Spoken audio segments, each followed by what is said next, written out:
update តម្លៃហាងចេញមាសនៅថ្ងៃទី10 ខែ 3 2026 មាសនៅក្នុង time frame 1 ម៉ោងបាទអញ្ចឹងយើងឃើញហើយថាទីផ្សារមាសឥឡូវហ្នឹងគឺវាកំពុងតែសាយវែងដល់ហើយទេបងប្អូនអញ្ចឹងហើយវាអត់ទាន់បានបំបែកនៅតម្លៃ support និងតម្លៃ resistance ណាមួយទេអញ្ចឹងហើយធ្វើឲ្យទីផ្សារមាសវានៅតែបន្តសាយពេលទៀតអញ្ចឹងណាបងប្អូនអរគ្នាអញ្ចឹងតម្លៃដែលយើងអាចលក់បាននោះគឺនៅតម្លៃ 5,200 ហើយតម្លៃលក់នៅខាងលើគឺនៅតម្លៃ 5,288 បាទហើយនឹងតម្លៃទិញទី1គឺនៅតម្លៃ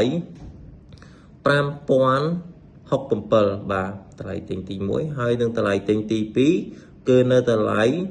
5,027 បាទហើយនឹងតម្លៃទិញទី3គឺនៅតម្លៃ 4,962 បងប្អូនអរគ្នា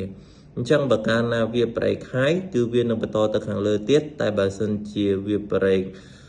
support គឺវានឹងបន្តទៅខាងក្រោមទៀតអញ្ចឹងណាបងប្អូនបាទអញ្ចឹងហើយបងប្អូនអរគ្នាព្យាយាមលេងឲ្យមានការប្រុងប្រយ័ត្នមែនទែនបាទអញ្ចឹងថ្ងៃនេះខ្ញុំបាទក៏មានតែប៉ុណ្្នឹងដែរបាទសូមឲ្យបងប្អូនអរគ្នាត្រាច់ចំណេញច្រើនហេងសំណាងល្អ